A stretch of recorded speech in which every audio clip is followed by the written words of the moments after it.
Well, hey there guys, welcome back to the playground. I'm Adam, glad you could stop by. Today we've got another RC car kit, courtesy of the RC Elf. You know, it's hard for me to keep saying that because I'm still in disbelief that he was so kind to send me so many different kits. And there's still a couple more coming, so make sure you hit that subscribe button. But, obviously you saw the title, so, you know, he sent the Mud Blaster 2 kit.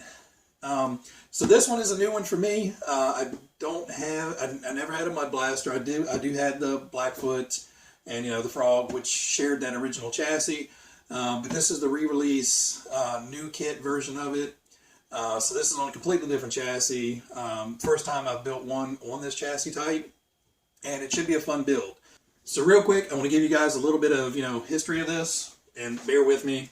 I've got my old man notes. So the Mud Blaster 2 on part number 58514 came out in December of 2011. So this kit now has a fair amount of age on it as far as when it was released. It's on the WT-01 chassis, which that chassis, they re-released a lot of, you know, kind of original cars on that chassis. One being the Blackfoot Extreme, and also the Blackfoot 3, which is kind of weird because it's kind of same chassis, just different stickers, basically. But on that Blackfoot Extreme kit, if you go to Poor Boys RC, of course, after this video, he just did a kind of a light restoration on a Blackfoot Extreme. So go check that one out after you get done with this. I'll leave the link down in the description below. But, you know, it also came out on multiple different cars. So you had the Blackfoot 3, the Mighty Bull, the Overlander, and the Bush Devil 2. So, you know, it was kind of second generation for a lot of those first generation cars. The original Mud Blaster came out in '89, and that was on the Blackfoot chassis, kind of the remake of the ORV chassis, the Frog chassis.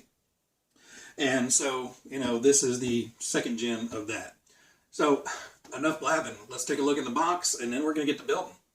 Alright guys, we got everything out on the bench. Of course, I want to take a good look at the box art of this guy. Kind of screams early 90s with all that tribal stuff on there. But anyway, the kit comes with your clear polycarbonate body. Body mounts are pre-drilled. So all you got to do is put the window masks on and mask off the different colors of the body and get that painted. You have the WT-01 assembly manual. So this is just chassis specific. So this is going to tell you how to build the chassis and everything. And then you have a specific Mud Blaster 2, you know, paint and finish guide. So it tells you all the colors you need, how to paint, how to mask, and then obviously where to put all the recommended places to put all the decals. And this is a first for me. I saw this. They actually have decals for the rims themselves. So you have all these little blue half moons to go around the wheels. So those will probably go on. Don't know if I'll keep them. We'll have to see. They could potentially be a nightmare, especially cutting out. Those are a lot of little strips. But decals, you do have to cut them out. And there are quite a lot of decals. They kind of went all out on these. Sunroofs are decals, so you can just paint the body and then put the decals. So the T-tops, I guess, are actual decals you can put over top. So decals look very nice. And then you have your window masks on the back, pre-cut. So, well, actually no, but pre-marked. So just cut those out. And then onto the parts. So you have two identical trees here, which will be the two-piece suspension arms. These bumpers are not used. You actually have a different bumper. Not sure if potentially this is a rear or not. But regardless, you have bumpers for days. It comes with 3. And then shock parts are on here. And some other assorted parts. You have a pre-built transmission, which I will be tearing this apart.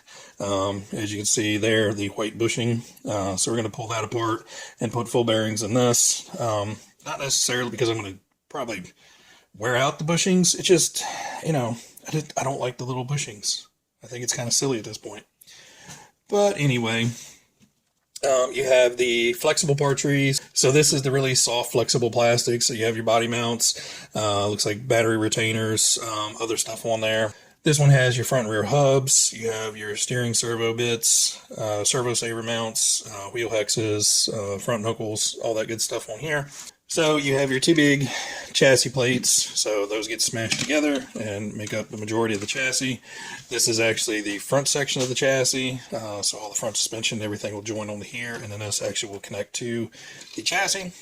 So then you have your, probably some of my favorite tires Tamiya's ever made, the Chevron spike tires for their monster trucks. And then some very, very 90s looking wheels in here. I know this kit came out in, 2001. But yes, that screams late 90s, early 2000s for sure, with those kind of directional. And these are directional, so you'll have to put two on the left, two on the right. And they came pre-mounted, but they are not pre-glued. So if you do want to glue them, I would suggest probably taking them off, cleaning those beads. They did have a fair amount of mold release on them. So to get a good bond, pull them off, clean those beads really well, and then glue them down. I'm probably not going to worry about it with mine. So you have a speed controller. I have not yet to use the the TEU-104. So this is a brush speed control, and I did pull up some of the specs on it. This will take up to, or down to, a 25 turn motor. So this one, you cannot go crazy on the motors. It's recommended for 27 to 25 turn. Anything lower turn than that, then you would need to go ahead and get a different speed control. Which is good, because I had intended on using this guy, which happens to be a 25 turn motor. And this is basically the lowest turn recommended motor for the speed control. So that'll work out great. So we are going to yank the silver can out of this and put the torque tuned in here to get a little bit more performance. And I figure I'll go with the torque tune, since we're going to be, hoofing these big old chunky tires around. And then really there's not a whole lot left. The kit did come with additional bearings. So I guess these bearings were the bonus parts included, because they were just kind of taped in to the top of the box. You have parts bag A, which looks to have most of your major assembly hardware, your driveline ends, dog bones, hinge pins, shock springs, grease, and all that good stuff in there. So this looks like it's going to take care of the majority of the stuff. And then this one has more assembly hardware, and looks like your steering linkages, zip ties, all that good stuff. And that's it. You get A and B, and your little teeny tiny body clips. So not a whole lot of hardware in this one. Going with the Spectrum receiver to bind with my Spectrum radio, and the standard metal geared servos that I put in all of them. And, that's what you get in the kit. And I'm going to get to building, and I will see you guys once we have the chassis put together. All right, guys, we've got the chassis all put together. Assembly went pretty well. It was not a whole lot of anything confusing. Putting two chassis halves together, you just got to make sure everything's in the right spot and get everything lined up before you start putting screws in. But overall, had no big concerns. I did take the gearbox apart and replace the bearings in there. The kit came with some metal shielded bearings, basically for the hubs. You get 8 of those. And what I did was I took and put all the metal shielded ones on the internals of the gears, and anywhere where dirt and dust may get in, the 2 on the side of the transmission where the output shafts come in, and the wheels and the wheel hubs, I have rubber shielded ones in there. They tend to work a little bit better about keeping the dust and grime out. So, a really fairly quick kit. I spent a good bit of time on the phone with Brad Kalman while I was putting this together. So, probably could have got it put together a little bit quicker, but was talking most of the time. But anyway, a few hours to put it together. It works great. The only suggestion I have, other than replacing the bearings and, splitting that transmission case in half, was really quick. 4 or 5 screws and pop it in half and replace those. The other thing is the axle shafts, where the pin goes in and the hub mounts, or the wheel hex mounts, there is a good bit of play in and out, both in the front, or the rear and the front of it. So once you mounted them, you know, the wheels still wanted to do this. Now, when you have bushings in here, obviously you need a little bit of play in there, so you don't want them tight because you're going to have premature wearing. When you replace it with the bearings, though, you know, you can get those guys snug. Don't ever make them tight, but, you know, snug. They still free spin just fine. So I buy these. These are Traxxas PTFE coated washers. And for the longest time, when Traxxas made kits, they came with these little washers, and they were intended to shim out those stub axles up front so you could get a nice snug fit and eliminate that axle play. So I basically ended up putting 2 in every corner, and now, you know, before these things would really wiggle back and forth. Now they're pretty tight, and like I said, everything free spins just fine.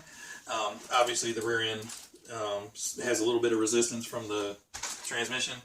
But, you know, that's my only tip. Everything else is just put it together. I do believe this may end up getting some oil-filled shocks because she's a bouncy boy. You know, there's not a lot of throw in these shocks. I was kind of laughing when I was putting them together because I think in my TT-02 on-road car, it has about as much shock travel as this guy does. So I may look, I'll probably go in and check out eBay or, you know, where I may be able to find some stuff and find some oil-filled dampers for this guy and, you know, probably plushing out that rod and potentially give it just a little bit more travel. It's not terrible, but these are the first shocks I remember building that have both a rubber tubing stop at the bottom and a rubber tubing on the inside. Now the rubber tubing on the inside kind of acts as a little bit of a friction device to slow down the travel. Basically it's to keep that little stud in there from doing like this. But anyway, you know, it does kind of limit the performance of the suspension. Not a whole lot there to begin with, saying that it's bouncy pogo shocks, but especially since there's a lot more weight in the rear than the front due to the motor and the transmission, you know, the back end's so we may look to upgrade that. I'll see what I can find. If they're terribly expensive, you know, she's just going to bounce around. It'll be like a monster grasshopper or something. But, you know, at this point, I'm going to take the body inside, start taping that off, masking that off, and I'll work on painting that, and I'll be back as soon as the body's done.